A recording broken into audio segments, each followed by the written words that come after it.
Welcome to the Sinical Magazine podcast. My name is Danny Stygion, and I'm the publisher of Sinical Magazine. Today's episode is number 21, and today's guest is Mistress Julie Simone. I've met and worked with Julie once when she visited Houston at Dominic Shannon's The Vault Dungeon. She was very nice, and it was a great pleasure to work with her. We featured some of the images we shot together in an issue of Sinical, and some other images were featured in an issue of Hustler magazine. Anyway, let's get to the interview. What is your name and what do you do? Julie Simone. I'm a dominatrix and video producer. And when did you first realize you were into kink? I guess through modeling is how I discovered kink, though my mother says that I used to tie things to doorknobs all the time when I was younger, so I'm not really sure. And how did this lead into getting into professional domination? Well, I was tall and I had dark hair, so I kept being put in the roles of the dom. And, enough people were, suggested it to me that I should pursue that, not just in films, but, in the session worlds too. So I took the leap and eventually discovered that that was the place where I felt most comfortable. Did you have any mentors when you first started, or did you kind of learn on your own? Not so much when I first started. I was kind of thrown to the wolves. The headmistress at this studio I started at was really not very helpful. And anytime you asked her a question, she would just make you feel like you were the dumbest idiot on earth. So it was not a nurturing and helpful environment. But when I started coming to New York, Tara Indiana is somebody that worked with me a bit. And later, Domina Angelina mentored me a little, and I just learned from having dom friends. Bella Vendetta and Maya Sinstress were both very instrumental in my development as a dom. And where are you based now? St. Louis. St. Louis. Do you travel often? I don't really travel that much anymore. I was just in LA for the bondage ball in July. I go to New York a couple times a year, and Washington DC once a year. I would like to go back to Houston. I haven't been there in a few years, but for the most part, I'm enjoying just being at home in my own dungeon. What are some of your favorite toys in your dungeon? I definitely like the cane and the single tail. I don't get to use the single tail hardly ever anymore, which probably makes me like it even more. I really like needles. How come you don't get to use it that much anymore? Because probably 98% of the clients that I see can't be marked, and it's really hard to single tail somebody and not mark them. Okay, that makes sense. Whereas when I lived in New York, I played with a lot more diverse group of people who, could be marked, and so I got to use it a lot more often. Is there any key pieces of furniture in your dungeon that you like? Probably my favorite is the bondage bed, just because I customized it and put bolts all around it, so just opens up a lot of possibilities. And what are some of your specialties? What I'm most known for is rope bondage. That's kind of how I got into the business, and that was what I've done the most work as. How'd you learn how to do that? I learned because I was traveling to hotel rooms and all over the country, letting strange men tie me up. And at one point, I figured I should probably watch what they were doing in case somebody ever left me there. So I started watching them, and then practicing on my own. And then I started doing self bondage in shoots, and then just eventually just tying other people for my own productions. Would you start doing video productions or fetish video work? In the late 90s. I launched my site in 2000, but I did do some custom videos, I think in 98 or 99. How do you think things have evolved since you started? It's very different. I mean, back when I started, there were, VHS tapes and DVDs, and so you often made videos that had a story. There was like an experience. It wasn't just a bunch of random scenes, which is what everyone's doing now, because now people are paying by the minute, so they don't really want to sit through dialogue and stories. They want to get to the action. But, then you could actually make a real story, and it was a lot more fulfilling creatively. You think because it costs more to like produce the VHS and DVDs, like people put in more effort? I'm not sure if that's true or not. I think it's just, what the audience wanted at the time. And yeah, maybe I think people's attention spans are shorter these days because like TikTok and things like that, which can be kind of frustrating. Every once in a while, I do have people that ask me about doing storyline stuff. It's just not where the market is, unfortunately, or but there are still people, the older bondage fans that really want that, because the psychological element is important. What do you think subspace is and like top space? Subspace is something I haven't connected with in a very, very long time, but top space definitely is something I experience and strive to experience with every play session. It's a rush when you have a good scene with somebody and you're feeding off of each other's energy, and especially when like a good beating like gives like a high that's unlike anything else. Do you do anything like to prepare yourself before a session to get in the right headspace? I think about it. The session, usually I start planning it in my head, like starting the morning of, sometimes earlier, but usually it's the morning of. I kind of get my dungeon ready and get my, think about what gear I'm going to do and how I'm going to, arrange the scene. And I just start conceptualizing it in my head. That's sort of my process. So that's why I don't do same day appointments, because I can't just turn it on like a switch. I want right. time to mull it over and think about what I want to do. So you kind of got your own like ritual before the session. Mm-hmm. Does music help for you, or is there a certain type of music you like to play during sessions? I almost never actually do music in sessions. Every once in a great while I will, but I kind of like the uncomfortable silence. That's interesting. And what is your favorite thing about being a dominatrix or being in the environment of your dungeon? I like that I can do things that are considered socially unacceptable and am praised and rewarded for them. Has it affected your relationships outside the dungeon?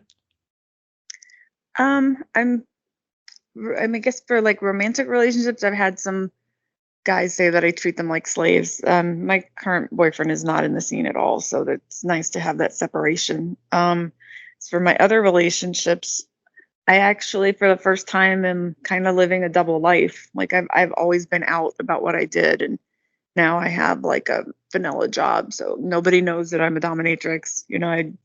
It's totally separate. It's just I'm only a dominatrix when I'm in my dungeon. Any other time, like I've got my normal girl character on. I can relate to that. Once I had a corporate job, and then I was doing all the fetish photography on the side under a different name, so I definitely understand how that is. And what about friends? Do your friends treat you differently, like knowing that you're a dominatrix? I don't know. I don't really think so. I think anyone that's going to be my friend is going to be accepting of the lifestyle, and or think it's a cool job. Yeah, it's a good way to look at it. Do you have any crazy stories or interesting session stories that pop out over the years? Yeah, I did with a personal slave of mine. I did a scene where we did 150 needles on his chest. Oh wow, and that was pretty crazy. The funny part about that story is I'm left-handed, and I did it on the wrong side of his body, so I was having to twist and turn. I didn't think it through all the way. So it was amazing, but also really horrible. But when I go back and see the pictures, it was worth it. Do you have like when you are doing your session, do you have like key points that you're trying to hit, or do you just kind of go with the flow? I just go with the flow. Like even though I think about the session a lot beforehand, I don't follow a script or anything. Like some people want every detail laid out in advance, and I hate that. I don't want to be confined like that. Right, you want it a little bit more spontaneous. Yes, because sometimes something will happen in the session that wasn't planned at all, but in the moment, it just felt like the right thing to do. All right. And your finished video work, what type of sites do you use to sell your clips on? The main one I use is Clips for Sale. I'm also on I Want Clips and some streaming sites like GameLink and AEBN. I have a member site as well, which is actually the best deal on all my content anywhere because there's 1,000 clips on there for $29.95 a month. Oh, wow. And what about social media platforms? How do you promote yourself? I got banned from Twitter a long while ago. I keep appealing it, but I have not been reinstated. I started a new Instagram earlier this year. It's, Julie Simone 314. And I'm slowly starting to build it back my numbers, though it's hard because so many of us got banned for who knows why. And just trying to start from scratch, it's hard for people to find you. Yeah, we have problems on Instagram, like our content constantly gets flagged. But I thought Twitter was one of the safer ones that left people alone for the most part. Unfortunately, that is not the case. And I tried to make a new profile and I got banned immediately. And I was like, I didn't even post anything and I got banned. Oh, wow. And yeah, our TikTok account got taken down recently. It's like, geez, there's like nowhere to promote on without getting attacked. And it's crazy what they flagged because I had a TikTok very briefly and I was dressed for a shoot and I was just like, this is the outfit I'm going to be wearing today in my shoot. What do you think? That was the video. And I got taken down. I'm like, what is offensive about this? This is crazy. Yeah, that's crazy. Just every little thing. And then I think on both platforms like Facebook and Instagram, like we got pretty high up there, like 40,000, and then we just started dealing with all the shadow banning and all that. And then it's really hard to gain more followers. It's definitely a battle. Yeah. It sucks. What type of play styles that you enjoy the most? I like things that are really intense. Like, I'm not a real big fan of sensual domination. That really doesn't do it for me. Or tease and denial. I don't really think that's real domination. Like, I want something intense and heavy. You mean like impact play? Like impact play. I also really like heavy bondage. Just anything twisted and fun. But yeah, light stuff is really boring to me. How do you feel about like long sessions? I've heard some people like have 24-hour sessions. Have you ever done something like that? The longest session I'll do is 8 hours, and it has to be a bondage session. Anything longer than 2 hours, if it's not bondage focused, it's too long for me. Takes a lot of stamina, I think, to go that long. Well, yeah, because you're keeping the action going. It's a lot. Earlier you mentioned Houston. What did you like about your visit to Houston and Texas in general? Well, my friend, as you know, Domina Shannon has a dungeon there, and I've known her for a long time. So I just like to go there and visit her, go to Numbers. Houston's just a fun city. And how is St. Louis? Like, I've never been to St. Louis. Yeah, I've discovered, in recent times that St. Louis actually has a lot of culture here. There's, a thriving art scene. The symphony is amazing. We even have an opera company. So I've been getting to, check those things out. Like when I lived in New York, I don't think I would have ever been able to afford to go to the opera. It's just out of my financial scope. But here, you can do all of these things and it's affordable. Yeah, I'm pretty sure it's expensive in New York. And how's the fetish scene and like BDSM clubs in St. Louis? There are some, but honestly, I don't really partake. I think I got spoiled like living in LA and New York. So anything else I go to or see just doesn't compare. It's kind of a letdown a little bit. Yeah. Yeah. How should someone contact you for a session? What would be the protocol? They would go to my site, juliesbitchboys.com, read over my entire site, not just the booking page, but read the FAQ, make sure we're on the same page and we have similar interests, and then fill out a booking request form and fill it out correctly. A lot of people skip parts on it or they don't They lie on their forms, and if the minute you lie to me, we're done. You will never get a session with me. So fill it out, be truthful, and we can go from there. And do you have any upcoming events or projects that you want to mention? I'm going to be hopefully going to New York again in the fall. That's all I have on my radar at the moment. I'm just enjoying being home.